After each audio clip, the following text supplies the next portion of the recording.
نبی صلی اللہ علیہ وسلم کا ایک فرمان ہے کہ ما من مولود الا یولد علی الفطرہ، دنیا میں ہر بچہ، ہر انسان ایک فطرت پر پیدا ہوا ہے. فابواہ یحودانہ او ینصرانہ او یمجسانہ، یہ اس کے ماں باپ، اس کا ماحول، اس کا انوائرمنٹ، اس کے ارد گرد کا ماحول ہے جو اسے یہودی بنا دیتا ہے، نصرانی بنا دیتا ہے، اور اس کو مجوسی بنا دیتا ہے جو آگ کی پوجا کرتے ہیں اور عبادت کرتے ہیں. نبی صلی اللہ علیہ وسلم کے اس فرمان میں بہت بڑا پیغام ہے ہمارے لیے، اور مسلمانوں کو بھی بڑی کنفیوژن ہے اس چیز کے اوپر کہ آپ یہ بتائیں کہ اس کا کیا قصور ہے جو کسی کافر کے گھر میں پیدا ہوا. تو ہم آپ سے کہتے ہیں کہ چلیں وہ تو کافر کے گھر میں پیدا ہوا تھا، آپ کا کیا قصور ہے؟ آپ کیوں نہیں اسلام کو مانتے؟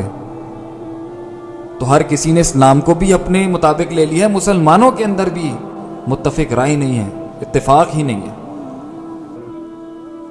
اللہ تعالیٰ نے انسان کو ایک فطرت پہ پیدا کیا تھا، اور اللہ سبحانہ و تعالیٰ جانتے تھے کہ انسان اپنے معاشرے، اپنے ماحول، اپنے والدین، اپنے گھر، ریچولز اور ان سب چیزوں سے متاثر ہو کے اس کی فطرت بگڑ جاتی ہے. اس کو فطرت نہیں کہا جاتا جس کے اوپر انسان آج رہ رہا ہے، سب ان نیچرل ہے، وہ پرسیپشن حق نہیں ہے. حق فطرت ڈیفائن کرنے کا کسی انسان کے پاس نہیں، نہ ہی کسی جانور کے پاس ہے. کچھ لوگ کہتے ہیں کہ انسانی زندگی جو ہے اس کو کپڑے ہی نہیں پہننے چاہیے. کیوں؟ کیونکہ جانور بھی تو اس دنیا میں برہنہ اور بغیر کپڑوں کے گھومتا ہے. انسان نے یہاں پہ لے گیا اپنے آپ کو، اور قرآن نے بڑی زبردست عکاسی کی ہے اس کی. اللہ تعالیٰ کہتے ہیں قرآن میں وَلَقَدْ ذَرَأْنَا لِجَهَنَّمَ كَثِيرًا مِنَ الْجِنِّ وَالْإِنسِ لَهُمْ قُلُوبٌ لَا يَفْقَهُونَ بِهَا، ہم جہنم کے اندر جنوں اور انسانوں کی ایک بہت بڑی جماعت کو داخل کر دیں گے. کیوں؟ کیونکہ ان کے پاس دل تو تھے مگر فقہ نہیں تھی، گہرائی نہیں تھی، فہم نہیں تھا، عقیدہ نہیں تھا، انقیاد نہیں تھا، سوچ نہیں تھا، قرآن نہیں تھا، حدیث نہیں تھی. دنیا کے مین میڈ پرسیپشن اور خود ساختہ قوانین تو بہت تھے جو انسان خود گھڑ لیتا ہے، لیکن اللہ کا قانون نہیں تھا.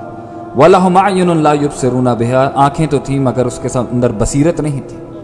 ظاہر دنیا کو بڑا سمجھ میں آتا ہے ان کو، يَعْلَمُونَ الظَّاهِرَ مِنَ الْحَيَاةِ الدُّنْيَا، دنیا کا ظاہر ان کو بہت سمجھ میں آتا ہے. وَهُمْ عَنِ الْآخِرَةِ هُمْ غَافِلُونَ، مگر اس کے اندر چھپی ہوئی جو حقیقت ہے آخرت اور اس کا ایک حساب کتاب اور یوم البعث، جب انسان کو کھڑا کیا جائے گا اور پوچھا جائے گا کیوں کیا تم نے یہ، من ربک من نبیک وما دینک، رب کون تھا، نبی کون تھا، دین کیا تھا، کیا لائف سٹائل اپنایا تم نے اس دنیا میں، کس کو تم نے فالو کیا، نہیں، غافل. وَلَهُمْ آذَانٌ لَا يَسْمَعُونَ بِهَا، اور ان کے پاس کان تو تھے مگر وہ نہیں سنتے تھے جو حق تھا سننے کا، اللہ کی بات. انہوں نے انسانوں کو ہی سن لیا اور اس میں سے ابلیس کو بھی سن لیا، اور گانے بجانے، ساز باجے، ان مراسیوں کو سننا شروع کر دیا جن کے پاس کوئی فکر نہیں، کوئی تھاٹ نہیں، کوئی ڈیپتھ نہیں. اللہ کہتے ہیں جب انسان ایسا ہو جائے اولئک کالانعام بل ہم اضل، وہ جانور سے بھی بدتر ہے، بلکہ جانور ہے اور جانور سے بھی بدتر ہے، بل ہم اضل، اس سے بھی زیادہ گمراہ ہے. کیا گزرا؟ تو یہ تو لے سکتے ہیں ان جانوروں سے اپنے ایتھکس اور ویلیوز، ہم نہیں. لیکن ہم اس بات کا اقرار ضرور کرتے ہیں کہ انسان کی فطرت ڈیویٹ ہوتی ہے، ڈسٹرب ہوتی ہے، کرپٹ ہو جاتی ہے، فاسد ہو جاتی ہے. تو اس کا مطلب کیا ہے کہ جو انسان سوچ لے گا ہم اس کو کریکٹ نہیں کریں گے.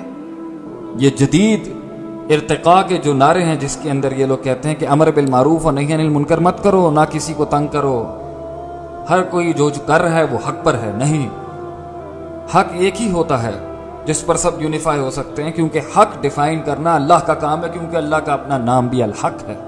وہ ہے کرائیٹیریا جس کے اوپر حق اور باطل کی تفریق ہوگی. ورنہ اگر کوئی شخص آ کے آپ کو قتل کر دیتا ہے تو اس میں بھی اختلاف ہے، اس کے نزدیک وہ حق ہے، آپ کے نزدیک وہ باطل. ایبسولوٹ ایول اور ایبسولوٹ گڈ، خیر اور شر کا موازنہ ہی نہیں ہو سکتا، پھر تو سب خیر ہے. اس لیے اللہ تعالیٰ نے قرآن میں کہا تھا فَأَقِمْ وَجْهَكَ لِلدِّينِ حَنِيفًا فِطْرَةَ اللَّهِ، اور اپنے چہروں کو اس حنیف دین کی طرف پھیر لو جو اللہ کی فطرت ہے، الَّتِي فَطَرَ النَّاسَ عَلَيْهَا، جس پر اللہ تعالیٰ نے انسان کو فطر کیا تھا، یعنی اس کی پیدائش اور تخلیق کی تھی. وہ فطرت اس دین میں ہے. لا تبدیل لخلق اللہ، اللہ کی تخلیق میں تبدیلیاں نہیں ہوتی. ذالک الدین القیم، اور یہ ایک قیم اور ایک مستقیم دین ہے. وَلَكِنَّ أَكْثَرَ النَّاسِ لَا يَعْلَمُونَ، مگر اکثر انسانوں کو یہ بات سمجھ میں نہیں آتی.